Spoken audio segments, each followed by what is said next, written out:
Bom dia a todos.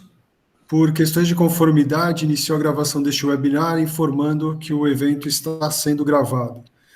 Para aqueles que não estiverem confortáveis com a gravação, peço para se desconectarem agora. Boas-vindas aos participantes aqui presentes. Meu nome é Sérgio Letois e atuo como presidente da SAMP Brasil. Junto com um grupo de profissionais do setor, faço parte do comitê de gestão dessa associação no Brasil. A SAMP é uma organização internacional criada para o fomento de processos de engenharia e materiais avançados. Com sede nos Estados Unidos, atuamos em diversas regiões através de 40 capítulos, capturando, produzindo e compartilhando conhecimento sobre diversas tecnologias. A SAMP Brasil promove há anos o Congresso Internacional de Compósitos e o desafio acadêmico com a proposta de disseminar informação qualificada associada à nossa proposta para a indústria e a academia. Este é o nosso terceiro evento online e temos o prazer de receber representantes dos grupos CNH Industrial, Iochpe Maxion e Hauck, para este bate-papo sobre o mercado de compósitos do Brasil. O evento terá duração de 30 minutos, onde eu farei perguntas e pedirei aos participantes que as respondam em até 2 minutos cada. No final, se houver tempo, abriremos espaço para outras perguntas. Aproveito para pedir aos presentes que escrevam as perguntas no chat do Google Meet a qualquer momento. Mais uma vez, aqueles que não estiverem falando ou apresentando, peço que desativem o vídeo e o microfone. Bom, eu lhes asseguro que esses 30 minutos passarão muito rápido e espero que todos aproveitem. Hoje, os nossos convidados de honra são Sérgio Soares, atual líder global de sistemas de inovação e design agronômico do grupo CNH Industrial, sendo também o responsável pelo desenvolvimento e engenharia de produtos agrícolas para os negócios na América Latina, que abrangem 12 plataformas de produtos diferentes. A CNH Industrial é um grupo ítalo-norte-americano com operações em 180 países. Atua na fabricação de equipamentos de construção, como tratores de esteira e escavadeiras, agrícolas, como tratores, colheitadeiras e pulverizadores, e veículos comerciais, como caminhões, ônibus e vans. Além de veículos de defesa, combate a incêndio e motores para aplicações veiculares, marítimas e geração de energia. Marco Túlio Ribeiro Riz é atualmente gerente regional de inovação e transformação digital na Maxion Componentes Estruturais, sendo responsável pelos principais projetos de inovação com as montadoras de veículos comerciais nas Américas. A Iochpe Maxion é um grupo brasileiro com operações globais. Atua na fabricação de rodas automotivas, componentes automotivos e unidades ferroviárias, como vagões de trem, através da joint venture Amstead Maxion. Ricardo Carvalho, sócio fundador e diretor industrial da empresa Hauck. Calcado numa trajetória sólida na Embraer, hoje está a cargo de prospectar, avaliar e introduzir novas tecnologias para a produção de ferramentais usados na fabricação de peças e compósitos. A Hauck é uma empresa brasileira em processo de projeção internacional com planos de expansão operacional para Portugal, atua na fabricação de ferramentais, tendo como principal mercado a indústria aeroespacial. Agora sim, dou as boas-vindas aos nossos convidados especiais, Sérgio, Marco e Ricardo, pedindo desculpas caso eu tenha que interrompê-los em algum momento durante as respostas por questões de tempo. Eu dou início a esse bate-papo convidando o Sérgio a compartilhar conosco quais foram os impactos operacionais dessa crise Covid-19. Sérgio, por favor. Olá, boa tarde, pessoal. Prazer estar aqui com vocês. A gente tem, como comentado pelo meu xará, vários segmentos, né? E aí a gente sentiu impactos um pouco diferentes em cada um deles. Obviamente, operacionalmente, nosso primeiro grande prioridade foi proteger as pessoas, né? Então, naquele momento que o pico começou a crescer, ali no final de março, início de abril, a gente interrompeu as operações, começou a trabalhar em regime de home office. Acho que isso virou quase que a normalidade de todas as empresas, então a gente teve que se adaptar rapidamente a essa condição, mas também criar formas de manter o contato e manter o suporte aos nossos clientes, porque nós temos um time no campo, né, e vale para todos os segmentos. mas especificamente em agrícola nós estávamos no pico da colheita, exatamente quando a pandemia entrou, né? Então tivemos que ter formas criativas de dar suporte no campo rapidamente, acionando sistemas por WhatsApp, videoconferências para resolver problemas técnicos no campo, algumas formas bastante criativas. Aí o nosso espírito inovador das pessoas, né, falou mais alto para dar um jeito de continuar o suporte. O fato é que em todos os nossos segmentos a gente sentiu um impacto, porém em alguns deles a recuperação foi muito rápida. Em especial em agrícola, muito mais do que rápida, ela foi surpreendente, né? A gente teve que voltou com as operações quando a gente conseguiu colocar protocolos de segurança nas plantas, com distanciamento social, máscaras e, mais uma vez, usando do nosso World Class Manufacturing para que o pessoal criasse soluções dentro das plantas para manter a proteção, e tivemos que voltar direto full throttle. A gente tem hoje trabalhado para conseguir atender a demanda, na verdade, que tem sido muito forte. O câmbio, que prejudica muito o resultado financeiro no final, acho que de todo mundo que tem alto conteúdo importado, tem a vantagem para o fazendeiro, né? Ele que está vendendo lá fora em dólar, está bem capitalizado e tem puxado isso na demanda. Na parte de construção, já era um segmento que estava um pouco mais impactado pela crise, independentemente da pandemia. A gente conseguiu ver agora uma recuperação, ainda existe um gap, mas voltou. E na parte de caminhões, a gente também vê uma demanda começando a crescer com a marca Iveco. Então, a gente está tendo agora que se adequar a essa condição, atender a demanda nesse novo normal, como todo mundo fala, e conseguir ajustar as operações. Digamos assim, na parte de produto, na parte de desenvolvimento, a gente não parou praticamente nada. Nós temos grandes lançamentos das marcas acontecendo esse ano, já estavam planejados, e nós não paramos nada. Tanto grandes plantadeiras, pulverizadores e colheitadeiras das marcas de agrícola estão sendo lançados. A parte de comerciais também, nós tivemos um lançamento de novas linhas de ônibus e da nova Daily, que é um grande lançamento para a marca Iveco, que também foi mantido, e nós tivemos que criar sistema de lançamento virtual. Para quem quiser, amanhã tem o lançamento da Case, tem um show do Bruno e Marrone online, quem curte, tem a chance. Red Power pode entrar, se entrar nas mídias sociais, vão ver lá o link para participar do show, que é o lançamento de produtos e ao mesmo tempo um show virtual. Então a gente teve que também criar outras formas de se comunicar com os clientes, inclusive nos lançamentos. Então, um jeito a gente dá, o que não pode é parar. Tá certo. Muito obrigado, Sérgio. Agora, Marco, você conta para a gente como impactou a Maxion. Mais ou menos como o Sérgio bem disse, eu gostaria de separar em dois ambientes. Um ambiente é escritório administrativo e o outro é a produção. Começando pela produção, todo o nosso maquinário ele é grande, o espaçamento entre as pessoas na produção já é naturalmente maior. As máquinas são grandes, são maiores, e aí os operadores não ficam muito próximos uns aos outros, principalmente em processos mais automatizados. Nos processos menos automatizados, o que a gente tem geralmente no nosso parque é muito solda manual. E solda, naturalmente, por proteção, sem ser do Covid, o soldador ele já vai todo protegido. Da cabeça aos pés, né, e com máscara já para os fungos de solda não comprometerem a saúde dele. Então, eu diria que na produção a gente sentiu menos. Quando a gente sentiu na produção? Durante a entrada, a saída e no refeitório. Aí, nesse ponto, a gente teve que fazer bolar algumas políticas de revezamento para que não houvesse aglomeração, né? Além, claro, da medição de temperatura de todo mundo na entrada, verificação se está todo mundo com máscara, e por aí vai.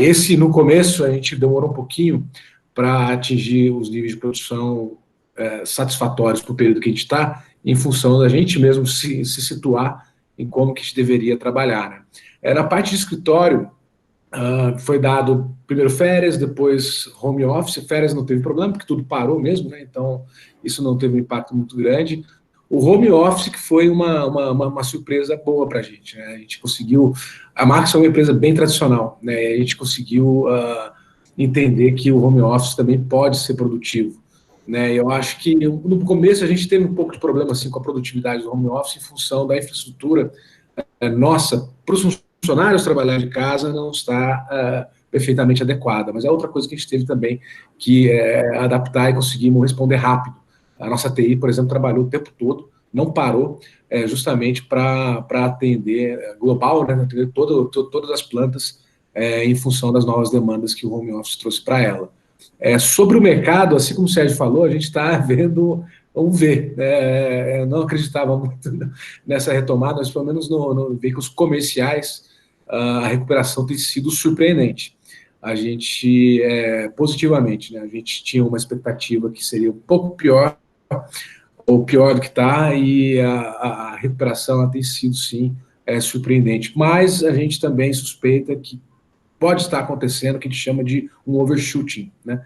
A economia está havendo muito pedido em função dos impactos da epidemia ainda não terem sido sentidos totalmente ou completamente no mercado, né? Então a gente está achando que pode ser um V que de repente vira um W ou algo assim, né? Então a gente tem que se preparar. É bem complicado, né? Se organizar, planejar, principalmente seus estoques, matéria-prima, em função dessa imprevisibilidade que a gente tem hoje nessa nova situação. Ótimo. Muito bem.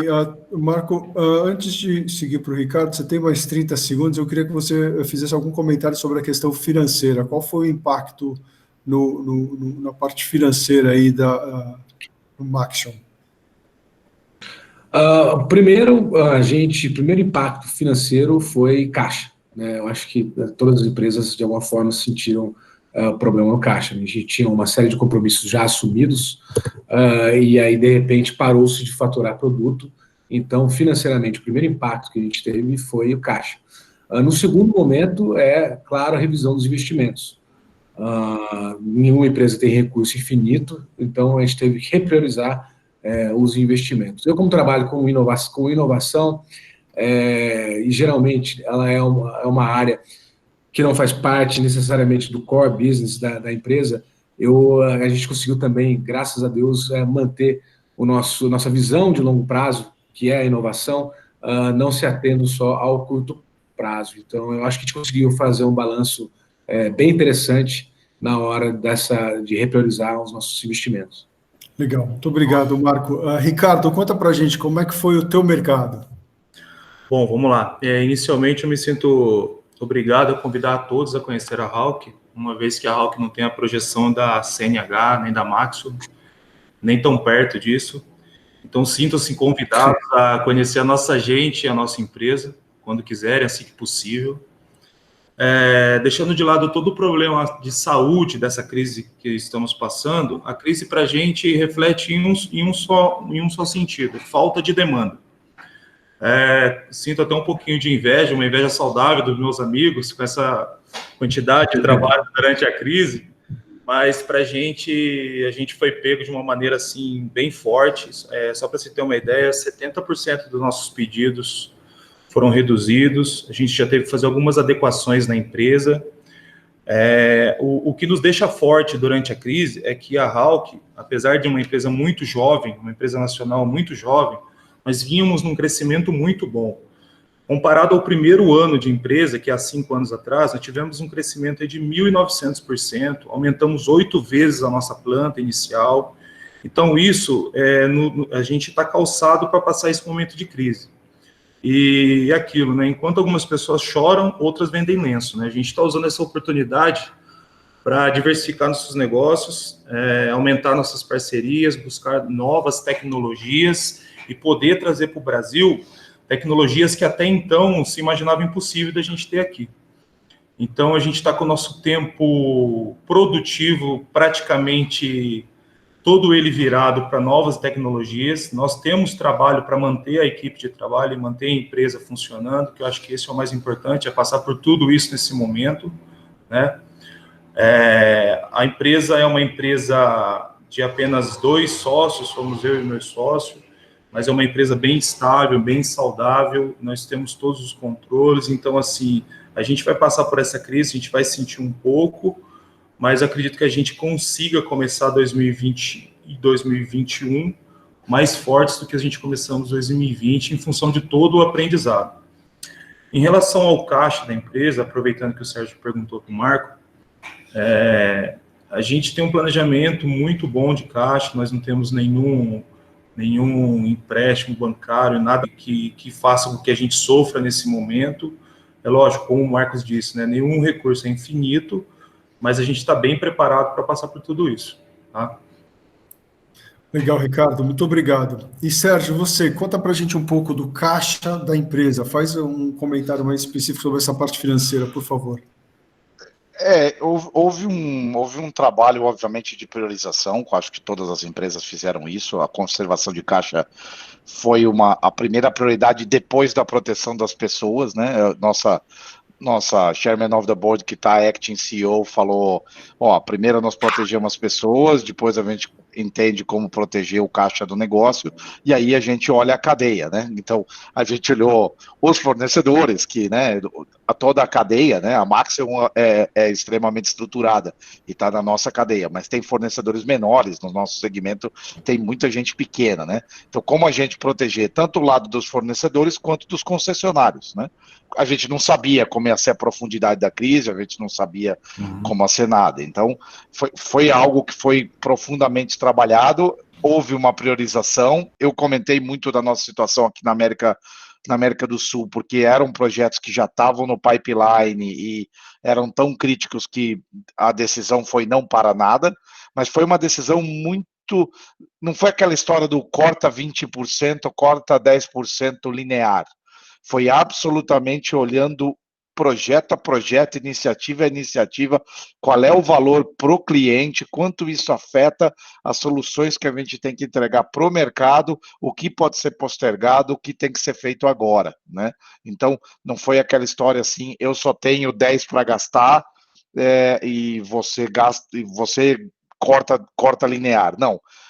Eles fizeram a pergunta para nós, o que a gente tem que manter, o que a gente precisa realmente manter, que é crítico, vamos ver como se adequar dentro do negócio. Então, foi um planejamento a nível global, linha a linha, produto a produto, projeto a projeto, tinham mais de 700 linhas que a gente correu uma a uma, tanto itens de produto corrente quanto produto novo, na parte de investimento, e também no dia a dia, obviamente, usamos as ferramentas de colocar o pessoal em redução de jornada, no processo de suspensão de contrato onde era possível, tudo muito alinhado com esse ajuste de demanda, né? Teve uma queda de demanda pontual, a gente fez naquele momento. Hoje, nós temos pouquíssimas pessoas fora, algumas pessoas em redução de jornada, porque, como eu falei, a gente teve que voltar, né, de deitado para correndo, né? Então, a gente está tentando agora correr atrás para atender as demandas, então a gente está com quase que o time completo trabalhando full. Né? Obrigado, Sérgio. Perfeito, muito, muito bem detalhada a resposta. Agora eu vou fazer o fluxo inverso. Ricardo, você vive do mercado de compósitos hoje. Conta para a gente como é que você está enxergando esse mercado e quais as tendências desse mercado. E aí, quando eu falo tendências, olha o horizonte de 2021 e 2022, por favor. Você está no mudo, Ricardo. Desculpa. A gente acredita muito na lei da semeadura. A área de compósitos no Brasil, durante muito tempo, foi muito maltratada no passado. A gente sofreu isso dentro do mundo aeroespacial, e o mundo aeroespacial dentro do Brasil, acho que é um dos que mais evoluiu na área de composto, e mesmo assim a gente viu um tratamento muito ruim. Quando eu digo isso, eu digo mais voltado para a área de moldes e ferramentas, tá? Diferenciado de produto. O que a gente fez nos últimos anos, nos últimos 2 anos e meio, 3 anos, foi buscar no mundo o que há de melhor no mundo para esse tipo de tecnologia. Fizemos um trabalho muito importante junto à Solve, outros players fabricantes de matéria-prima, e hoje, aqui no Brasil, as pessoas, a gente da Hauck, a gente tem capacidade de oferecer para qualquer mercado, às vezes uma tecnologia que nem ele conhece ainda. Eu costumo dizer, O nosso grande desafio hoje, Sérgio, é mostrar para os nossos futuros clientes e para os nossos clientes de hoje a capacidade que ele tem de economia fazendo investimento na área de composto, né? Eu digo assim que o investimento nos moldes de composto, ele consegue oferecer para os nossos clientes, isso a gente já tem na prática, eu tenho como medir isso, coisas que no passado poucas pessoas acreditavam, né? A gente já conseguiu trocar moldes em áreas que única e exclusivamente usavam moldes metálicos, moldes de grande custo de usinagem, grande custo de controle de produção, por moldes em composto, que conseguem entregar a mesma qualidade, a mesma tolerância superficial, a mesma rugosidade, com um custo bem menor, né? Quando você precisa aplicar carga elétrica no molde para um aquecimento ou algo assim, a gente consegue entregar e gerar uma economia muito grande. Então, hoje, eu costumo dizer que a Hauck não é uma vendedora de moldes, a gente vende solução. Já recebemos várias solicitações de grandes players, porém, a abordagem para a gente não foi muito boa. As pessoas querem que nós pegamos hoje uma engenharia que já exista e simplesmente troque a matéria-prima para um material composto. E o que a gente tenta dizer é que não é assim que vai ter o ganho. A gente está disposto a fazer uma engenharia novamente, mostrar as vantagens, estar junto com o cliente, sentir a necessidade do cliente. Esse é o nosso jeito de trabalhar. Dormir com o cliente, acordar com o cliente, ver as necessidades dele, para no final do dia poder propor algo que talvez nem ele esteja enxergando ainda. Então foi assim que a gente conseguiu crescer, Sérgio, e a gente acredita, pelo pouco que a gente andou no Brasil aqui, as necessidades, até mesmo no mundo agrícola, a gente teve adentrou um pouquinho desse mundo, que é um mundo muito grande, que a gente precisa conhecer muito, mas um pouquinho que a gente conseguiu começar a olhar para esse mundo, a gente já viu que a gente tem muito a oferecer.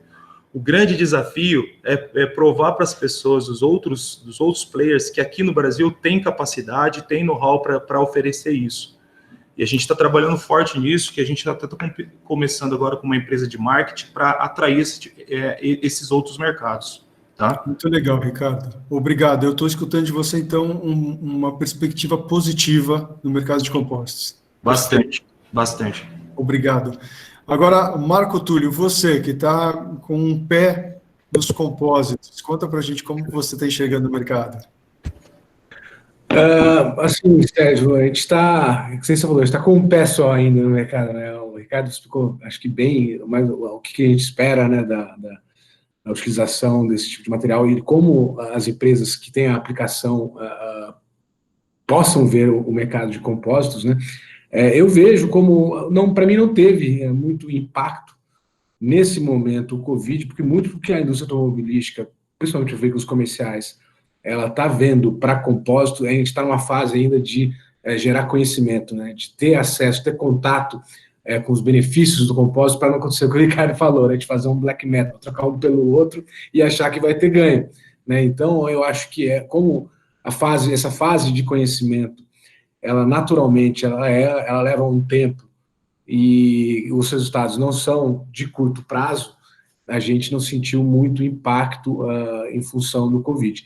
O negócio a gente está, desde um tempo que a gente começou a trabalhar com a Solvay, principalmente com o IPT, a gente está percebendo no mínimo uma curiosidade das montadoras, não só aqui no Brasil, mas também lá fora, de como esse material pode trazer benefícios para eles, né?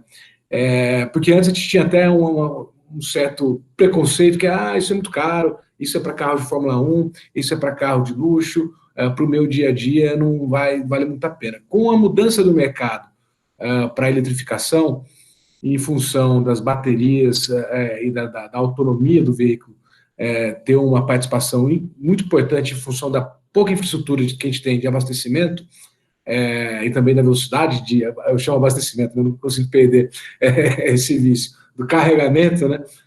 E também o carregamento também é lento, a autonomia é muito importante. Então, passou-se a ser mais valorizado materiais mais nobres, no momento que, assim, eu tenho 14 anos de indústria automobilística, eu nunca vi um mindset sendo mudado de uma maneira tão rápida, eu acho que muito em função da eletrificação, que também é uma coisa que está acontecendo de 10 anos para cá, né? Então, a forma nova de pensar em como fazer, como usar o veículo, né? você ter ou não ter um veículo, como usar, depois como você fabricar, eu acho que está dando uma chacoalhada no mundo de materiais, e isso eu considero bem positivo para compósitos, né? E qualquer outro material mais avançado que vai trazer uma redução de peso ou um aumento de performance, reduzindo o custo de operação, né? E aí esse benefício ele está já bem mais à frente, bem mais na frente do cliente do que teve antes, né? Então eu considero positivo, sim, o Legal. momento que a gente está vivendo. Muito obrigado, Marco. E realmente você descreveu uma tendência da eletrificação que está sendo bastante comentada. Eu lembro, no entanto, uma apresentação da Iveco, onde o nosso colega da Iveco falava eletrificação sim, mas não só eletrificação. E aí eu peço ao Sérgio, por favor, para fazer os comentários dele sobre as tendências do mercado de compostos. Então, é interessante, mais uma vez, né? A gente é um ornitorrinco de 5 patas, a gente é muito doido, né? Porque se eu falar de caminhão, eu vou tentar não ser muito repetitivo com o Marco, porque é muito parecido com a parte de automóveis, né? Existe a tendência de eletrificação, como foi falado, não só, né? Existe, na parte de veículos comerciais, existem outras tendências, existe o GNV como algo que parece uma ponte, mas pode ser uma ponte mais longa, né, do que se imagina, por causa da necessidade de torque, de autonomia, é um pouco diferente o tipo de aplicação, né, e também quando a gente fala de hidrogênio, talvez uma matriz, talvez até mais forte que a eletrificação pura nos veículos comerciais. Mas, voltando aos compósitos, é o mesmo trend, né? Ele puxa a necessidade de a gente trabalhar com a parte de peso, e aí aquela discussão para a Fórmula 1 é muito cara, ela começa a mudar, né, dentro da equação, porque se você não trabalhar com o compósito dentro do veículo, você vai ter que gastar na bateria, nas outras coisas, ou vai inviabilizar a sua presença no mercado. Então, eu diria que não só é algo positivo, como algo inevitável, né? Aí eu vou falar agora um pouco do lado da agrícola e da construção. É uma coisa estranha, né? Você imaginar uma máquina que você não quer que seja muito leve. Porque para você tracionar uma máquina agrícola, você precisa de peso. Então, mas você fala, peraí, mas e o problema de compactação de solo? Então nós estamos sempre brigando com as duas coisas. Eu quero leve, eu quero pesar, eu não quero leve, mas não pode ser pesado demais. Então eu tenho que distribuir a carga. E aí entra Maxion e outros fabricantes com soluções, né? Entre rodas, pneus, esteiras, etc. E a gente começa a falar de como distribuir o peso. Aí os compósitos começam a fazer sentido, né? Principalmente quando a gente fala de componentes que são longos, né, dentro da máquina, e aí a gente fala das barras do pulverizador, dos componentes da plataforma, que vai na frente da colheitadeira, num braço de uma escavadeira. Esses componentes, os compósitos, começam a ser uma solução interessante para você poder ganhar produtividade e melhorar a distribuição de peso. Então, você precisa do peso mínimo para a tração, mas você não quer mais que isso. Então, eu posso começar a crescer a barra de um pulverizador sem aumentar o peso total que o pulverizador está colocando no solo. Então, também existe uma tendência de crescimento, mas aí a gente engata no que o Marco falou. Ainda é algo novo, ainda é algo que a gente aprende exatamente como usar, e existem ainda os seus preconceitos, que não é bem um preconceito, é ignorância mesmo. Como a gente não conhece profundamente o uso, a gente acaba achando que aquilo não vai dar certo, né? Mas a indústria tem visto já aplicações, tem aprendido com isso, tem um poder de criar soluções para os clientes melhores, então também tem uma tendência bastante positiva de crescimento, mas aí, como eu falei, muito focado naqueles locais onde faz sentido, porque a gente não quer fazer uma Ferrari de colheitadeira, porque se ela for leve demais, ela não vai sair do lugar, não consegue puxar tudo que ela tem em cima dela no campo, né? Então, tem que trabalhar essa dualidade aí. Perfeito. Sérgio, muito obrigado aí pela resposta. Só para fazer uma ressalva, hoje a gente conta com a participação da Érica, ela é presidente da UMACO, a SAMP trabalha muito próxima ao UMACO. A UMACO é a Associação de Materiais Compósitos aqui da América Latina. Então, eu aproveito para fazer essa ressalva e dizer a Érica que tem aqui 3 tendências importantes para os associados da UMACO olharem. Muito obrigada, viu, Sérgio, pela oportunidade. É um prazer. Então, vamos lá. Dando sequência, a gente tem pouco tempo. Eu falei que os 30 minutos iam voar, eles voaram. A gente tem pouco tempo e eu vou pedir para vocês, em 1 minuto, fazerem 2 coisas. Me dizerem, ou deixarem uma mensagem para os profissionais que vão assistir a este vídeo, uma vez disponibilizado na internet em algum momento, e que vocês também, na metade do tempo, digam o que se espera da SAMP como organização para ajudar vocês na introdução de materiais avançados, não só limitado aos compostos, mas em soluções de materiais avançados. Então, Sérgio, eu aproveito e começo com você, por favor. Então, eu vou quase que emendar seus 1 minuto, até para a gente ganhar tempo.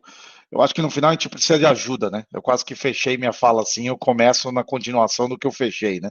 A gente precisa de ajuda para entender exatamente como poder usar dessas inovações dentro da parte de materiais da melhor forma possível. Eu acho que a gente mesmo não conhece dentro da nossa indústria ideias para a gente aplicar. Então, precisa de um trabalho mais colaborativo, né? Aqui de uma inovação aberta mesmo, de um trabalho colaborativo.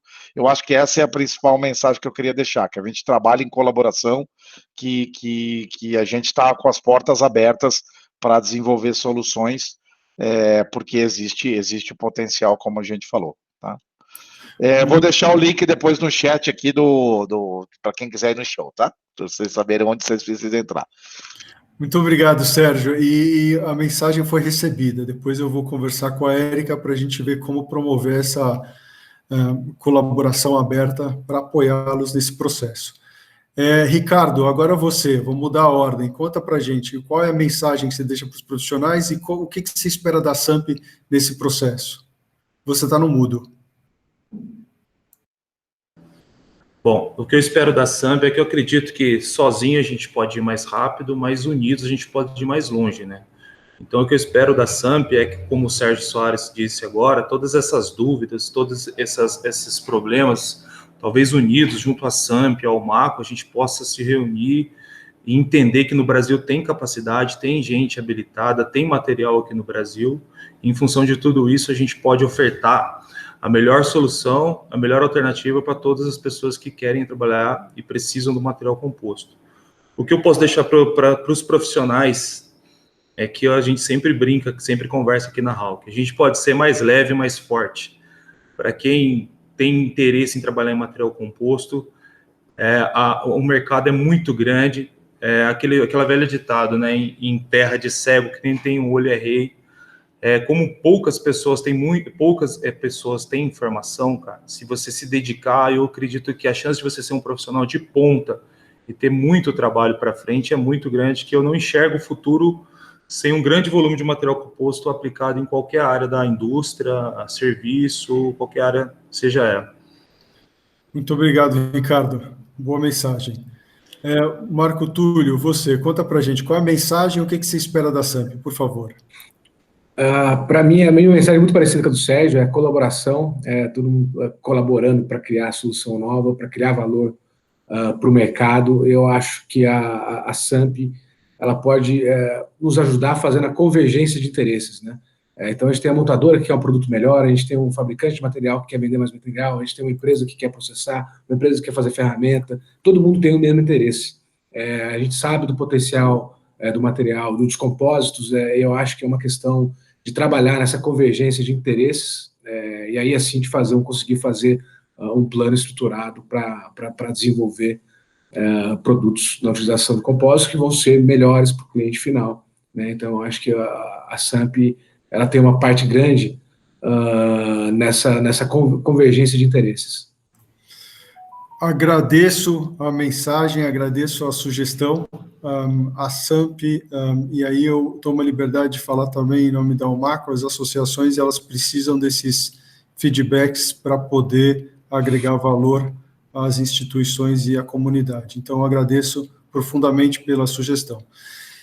Tomo a liberdade de pedir a vocês que prestem atenção no chat aqui, porque tem um evento do Bruno Marrone, que vai ser um lançamento aí de equipamentos novos da CNH, então, que fica aqui o registro. Agradeço a participação de cada um, me despeço encerrando a gravação. Espero revê-los em breve, e qualquer dúvida, eu vou disponibilizar o contato de vocês via redes sociais. Muito obrigado. A todos. Obrigado, a gente que agradece. Até. Obrigado, Sérgio. Um abraço. Tchau, tchau. Sérgio, valeu.